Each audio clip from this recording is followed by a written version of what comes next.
Hi, good morning, fellow FAIR members. I hope you have an amazing day. Today, we would like to have a discussion on rules of occupational safety and health regulation in workplace. Before we begin, I would like to introduce the four members, which consists of two teams, where the first team would explain on the OSH and the second side is on the safety. For the OSH side, we have Ms. Noor Atira Najwa and Ms. Noor Diana. As for the safety side, we have Mr. Amir Zakwan and Ms. Noor Atika. Nice to meet you all. I'm Noor Fazana Daini. Without further ado, let's first start with the OSH discussion. Would any of you explain what is OSH? Okay, I will starting the answering the questions. For OSH, it stands for Occupation Safety and Health. It encompasses the policy, standards, and practice aimed at ensuring the safety, health, and well-being of workers in the workplace. OSH initiatives are designed to prevent work-related injuries, illness, and accidents, and to promote the safety and healthy work environments for employees across various industries.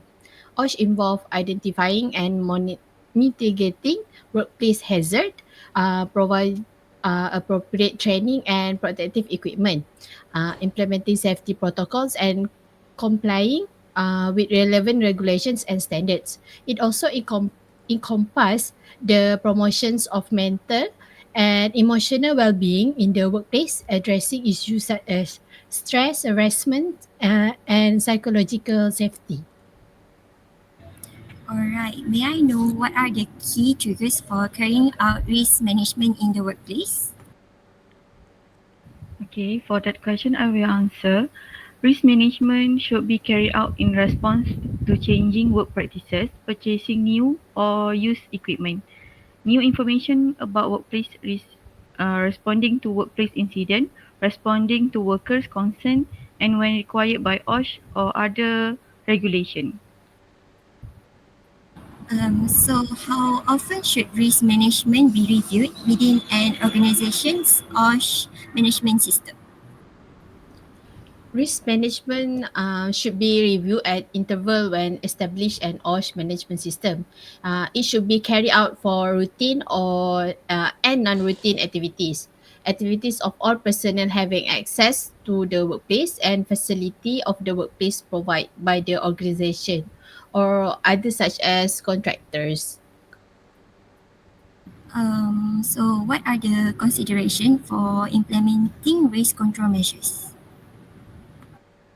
Okay, to consider the for implementing risk control measure include reviewing the measure regularly and modifying them if necessary, complying with national laws and regulation, reflecting good management practice, and using the latest OSH information from organizations such as OSH, DOSH, services, and other users.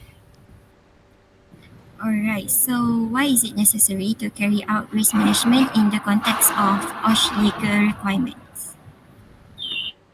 Okay, risk management is necessary for logical and cost-effective management of OSH, compliance with legal requirement, and meeting the standard of management system, standards such as OSHA 1994, MS 1722, uh, O- OHSAS 18001, ISO 14,001, BS 8800, AZAC 4801, and etc.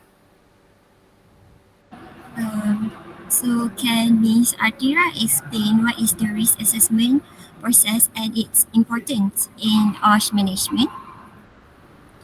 Okay, the risk assessment process involve hazard identification, risk assessment, risk control, and review of control measure. It is important to recognize specific hazard, assessing the seriousness of identified hazard, implementing control measures, and reviewing the effectiveness of those measures. So, how can the concept of the likelihood can be applied to decision making in the OSH environment? Oh, okay. The concept of likelihood is used to decide which hazard in the workplace require immediate attention, resources, and effort based on the amount of risk each hazard present.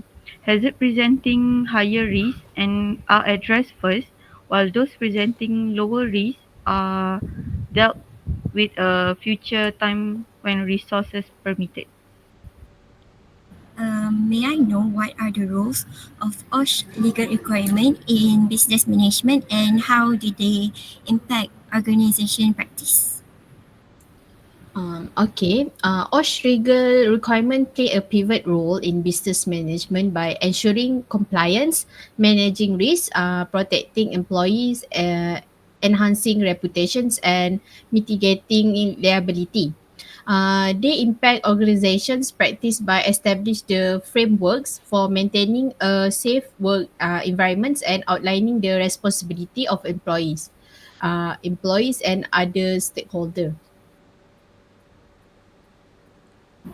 How do OSHA rules help to keep the workplace safe? OSHA rules help keep workplace safe by setting specific safety standards and practices that business must follow, ensuring that employees are protected from potential hazard and accident. So, how does the OSHA ensures that employees receive proper safety trainings? Okay, OSHA ensures the employees receive proper safety training by mandating the business provide uh, comprehensive training on various workplace hazard, empowering employees to recognize and address potential dangers effectively. So, can you explain why does OSHA require regular safety checks at workplace?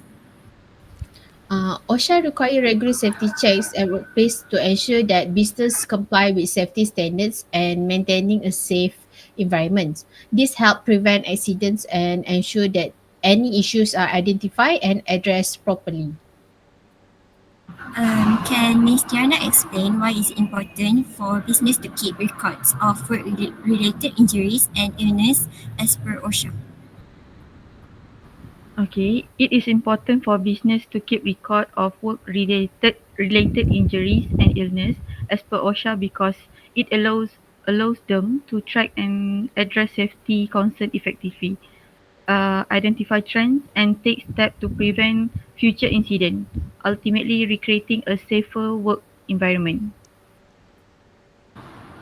How does following OSHA rules help business manage risk and obey the law? The law. Okay, following OSHA rules helps a business manage and comply with the law by reducing the chance of legal issues, fines, and penalties. This contribute to a safer work environments and ensure that the business operates within legal guidelines, ultimately benefits both employees and the organizations. How can organization ensure that their risk management practice are effective and up to date with the latest OSH information? Okay, in order to strengthen the efficiency of their risk management practices, organizations must embrace a proactive and iterative approach, regularly reviewing and updating risk management policies and procedure is fundamental to adapting to the ever evolving landscape of OSH standard. Conducting frequent risk assessment is equally crucial, serving as a preemptive measure to identify and address potential hazard promptly, thereby fostering a secure workplace. Furthermore, organization needs to remain vigilant about changes in OSH legislation and regulation. This entails a continuous commitment to education and awareness, ensuring that the workforce is well informed and compliant with the latest legal requirements, actively seeking out the most current OSH information from reputable sources, including the Department of Occupational, DOSH, OSHE services and industry publication is essential. This proactive engagement allows organizations not only to comply with existing regulation but also to anticipate emerging risks, implement preventative measures, and position themselves at the forefront front of safety and risk mitigation within their respective industry. This, the integration of these practices establish a comprehensive and dynamic risk management framework that prioritize both compliance and continuous improvement. What are some of the challenges that organizations face when implementing risk control measures, and how can these challenges be addressed?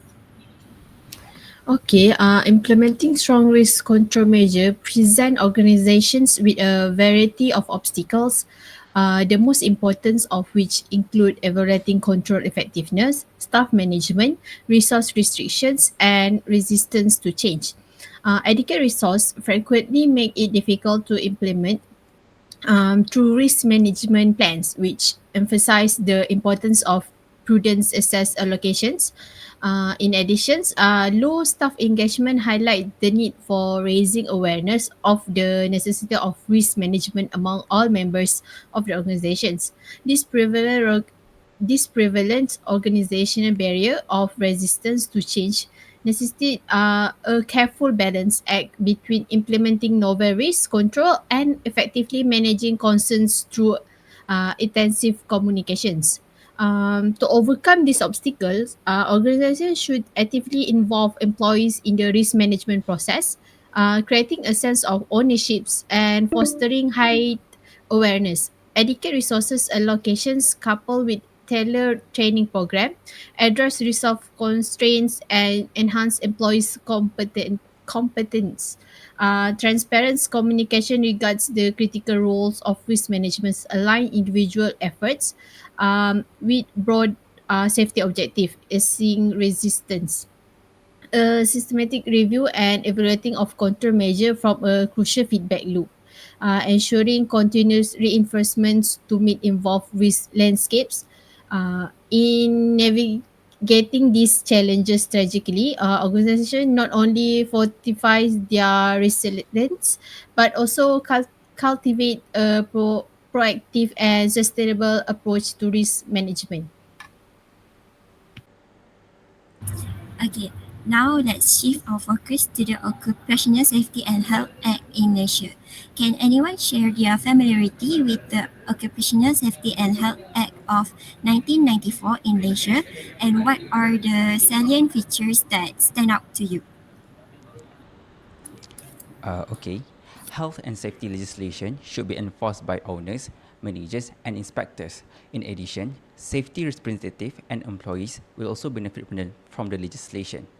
In addition to service facilities and activities outlined here, the principles may also be applied to large service outlets.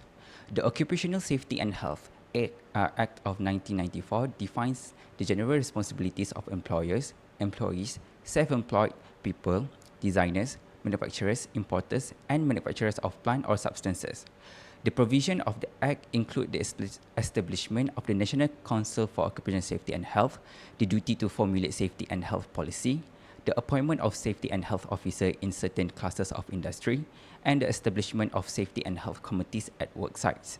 As part of the Occupational Safety and Health Act of 1994, employers are required to ensure, as far as reasonable practicable, the health, the safety, and the welfare of their employees at work, as well as the health and safety of others affected by their undertaking. This include ensuring a healthy and safe working environment, safe machinery, and safe working practices, as well as offering adequate information, instruction, training, and supervision. Employees are also required to take reasonable measures to ensure their safety and that of others.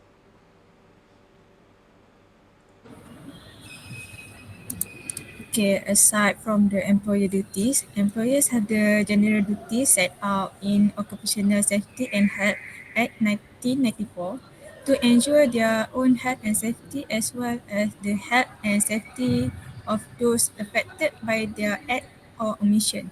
Any duty or requirement imposed by the act or its regulation on an employer or any other person on him or her shall be discharged by cooperating with the employer or the other person. In order to prevent risk to the workers' safety and health, the employee is required to wear protective equipment or clothing or at all the time. The employee must comply with any occupational safety and health instruction or measure instituted by his employee or any other person in accordance with or pursuant to the act of any regulation they under. So, Mr. Amr Zakwan, can you provide a brief overview of the key objective of OSHA in Malaysia? Okay. To secure the safety, health, and welfare of person at work against risk to safety or health arising out of the activities of person at work, there are four objectives of this act to ensure the safety, health, and welfare of a person. The first objective tends to protect persons at work against risks to their safety and health. The term safety, health, and welfare can be defined as follows. First is safety as the absence of risk to injury. Second is health as the state of complete physical, mental, and social well-being, and not merely the absence of disease. And third is welfare of employees would include provision of first aid, drinking water, canteen, washing facilities, and toilets for men and women. Okay, the second objective intends to protect persons other than person at work against risk of their safety and health. Other person at place of work would include clients, visitors, members of the public. This is to protect persons at place of work other than person at work against risk to safety or health arising out of the activities of person at work. Miss Atika, would you like to share the other two objectives? Okay, the third object intend to promote a suitable work environment that fulfill the needs of person at work. It is intend to fit the process and workstation to the psychology and psychological need of the employees. The work environment should be conducive to human psychology. Example, working in hot environment would require appropriate rest work regime trolley to assist carrying of heavy weight above individual capacity. It should also meet a psychology need of the employees. Example, employees should not be overworked or underworked. And if appropriate level of stressor that maximize productivity but not resulting an employer who is stressed. Sexual harassment can be considered as a psychosocial hazard in workplace.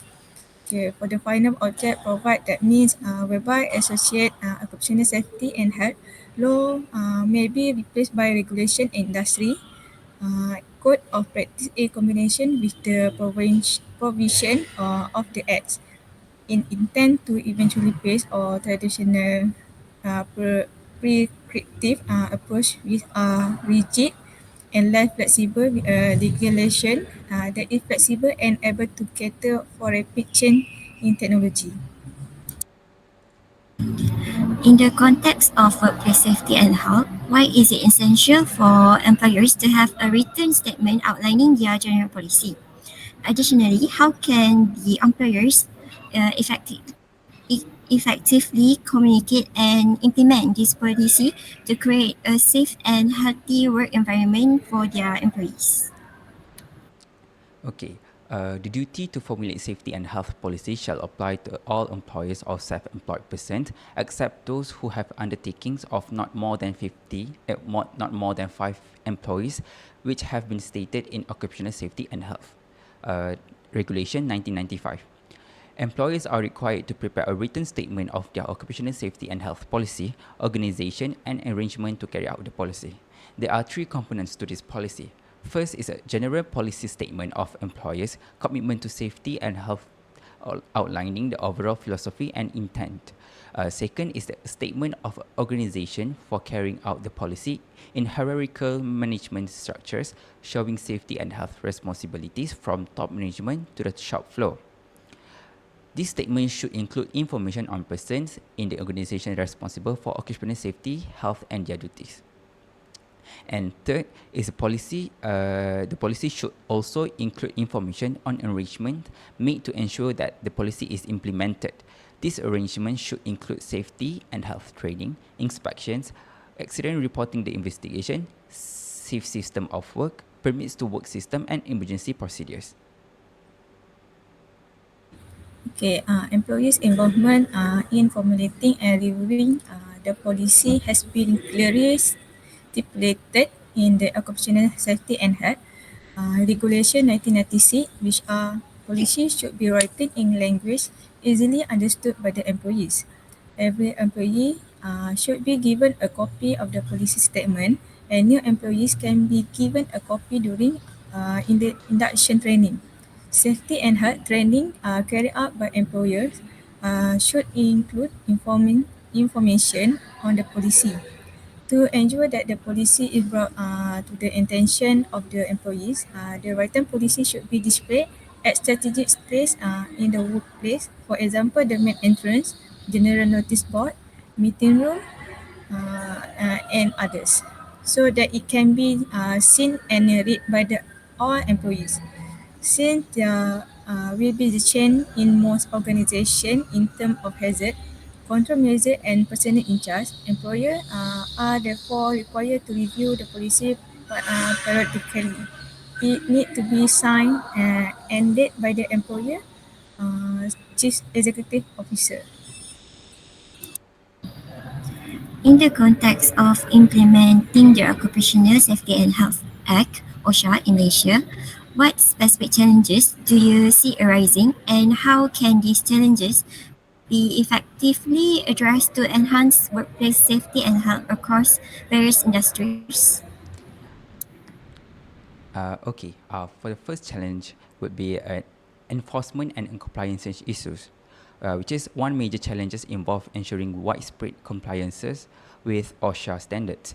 Enforcement mechanisms may face limitation in terms of resources of manpower, potentially resulting in difficulties monitoring and penalizing non-compliant entities.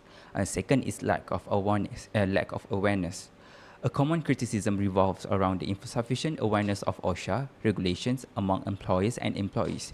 Some businesses may not fully understand the requirement, leading to unintentional non-compliance. And last but not least, is varied implementation across sectors. Different industries may face unique challenges in implementing OSHA. For instance, high-risk industry like construction might have different safety concerns compared to office-based setting. Necessities are tailored approaches. Okay, for the next small and medium enterprise, SME may encounter difficulty in implementing OSHA due to limit resources, complaint cost, training expense, and the needs to for specialized safety personnel can be various for smaller business. Insufficient penalties. Critics may argue that the penalty for non-compliance with OSHA regulation or not stringent enough to deter unsafe practice.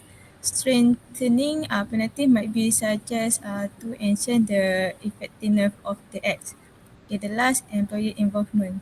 Despite provision encouraging employer participant, achieving active involvement in safety program are reporting unsafe condition may face resistance or lack of interest among workers. Exploring the general duties outlined for employees at work, how do the criminal sanction associated with the non-compliance serve as a deterrent, and what strategies can organization employ to ensure that employees not only understand but actively adhere to these duties for the collective goal of maintaining a safe and healthy workplace?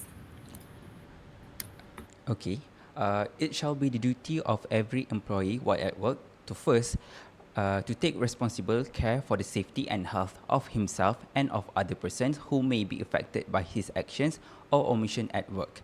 The requirement to discharge reasonable care would vary according to the status of the employee. The unskilled employee could be liable for intentional dangerous activities at work, while the senior manager would be liable for professional judgment. Duty of reasonable care would be judged from his level of training and is so to be based on the standard of reasonable care that is to be expected from the person.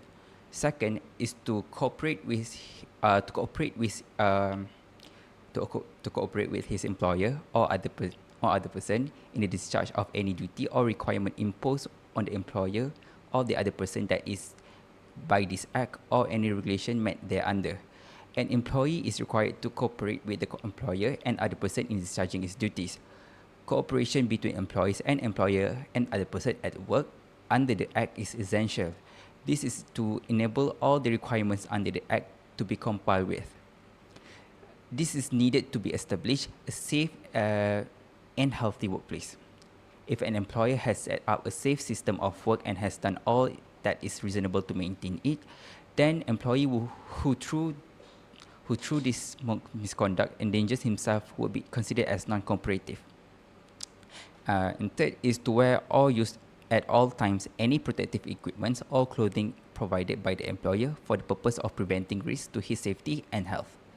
Employee should wear or use personal protective equipment or clothing at all times provided by the employer. If the personal protective equipment is found not to be suitable by the employee should inform the employer with regards to the problem.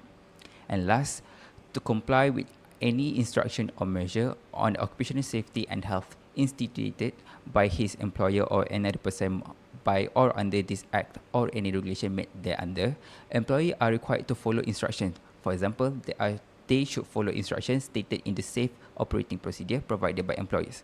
Employees are required to follow instructions. For example, okay, that's all.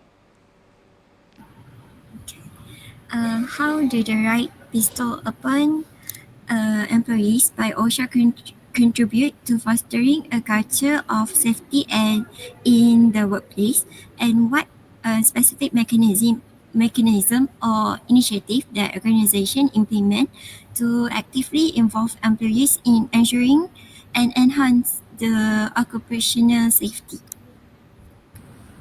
Okay, in the realm of workplace safety, OSHA places a significant emphasis on empowering employees with a certain right and actively involving them in safety initiative. For the first, right to a safe workplace, OSHA recognizes the fundamental right of employees to work in an environment that prioritizes safety and health. This right underscore the responsibility of employers to create conditions that mitigate workplace hazard and minimize risks to the well-being of the workforce. Okay, the second, participation in safety committees. Okay, OSHA encourage the establishment of safety committees within workplace. These committees serve a forum where both employer and employees can collaboratively address safety concern, discuss potential hazard and formulate strategy to enhance overall workplace safety. The inclusion of employees in the committees ensure two diverse perspectives contribute to the development and implementation of effective safety measures. Okay, for the last is participant in safety program. OSHA advocate for active involvement of employees in safety program. This program may include training session, drill and initiative aimed at raising awareness about potential risks and educating the workforce on the best practice for maintaining a safe workplace. Engage employees in safety program foster a sense of shared responsibility and cultivate a safety conscious culture within the organization. By recognizing the right of employees and actively involving them in safety-related activity, OSHA seek to create a collaborative and proactive approach to occupational safety. This not only enhance the overall safety culture within workplace, but also empower individuals to contribute to the continuous improvement of safety standard. Alright, thank you to all the fellow members that willing to share their knowledge on today's topic, which is the role of occupational safety and health regulation in the workplace. I'm pretty sure that all of us have more or less gained some knowledge on these matters that are excellently answered by the fellow forum members. Once again, thank you, Miss Atira, Diana, Atika, and also Mr. Zakwat. Thank you.